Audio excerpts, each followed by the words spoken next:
భారతదేశంలో ఉన్న సెక్యులరిజాన్ని తూచా తప్పకుండా కాపాడే వ్యక్తి ఆయన ఉన్నారు కనుక ఇక్కడ అన్ని మతాల వారు, అన్ని వర్గాల వారు, అన్ని కులాల వారు ఏ భయం లేకుండా నిర్భయంగా వారి మతాల్ని ప్రాక్టీస్ చేస్తూ ఉన్నారు. ఏ ఇబ్బందులు లేవు. ఎక్కడన్నా ఉందా?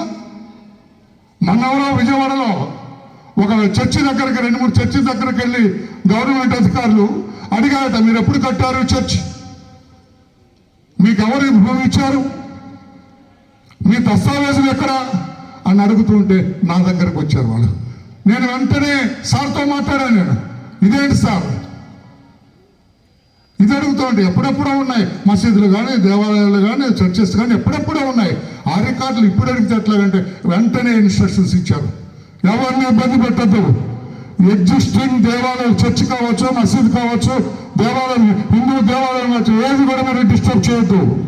ఇప్పుడు కొత్తగా కట్టుకున్న వాటికి ఇంప్లిమెంట్ చేద్దాం, పాత వాటిని ఏమి డిస్టర్బ్ చేయొద్దు అని చెప్పిన ఒక సెక్యులరిజానికి ప్రతీకగా ఉన్న నాయకుడు, ఒక సురక్షితమైన పరిపాలన అందిస్తున్న నాయకుడు, సుభిష్టమైన పరిపాలన అందిస్తున్న నాయకుడు నారా చంద్రబాబు నాయుడు గారు ఉన్నారు కనుక మనందరం కూడా గుండెల మీద చేసుకొని నిర్భయంగా ఉంటున్నాము ఈ రాష్ట్రంలో అని చెప్పి కూడా తెలియజేస్తున్నా. ఈ మాట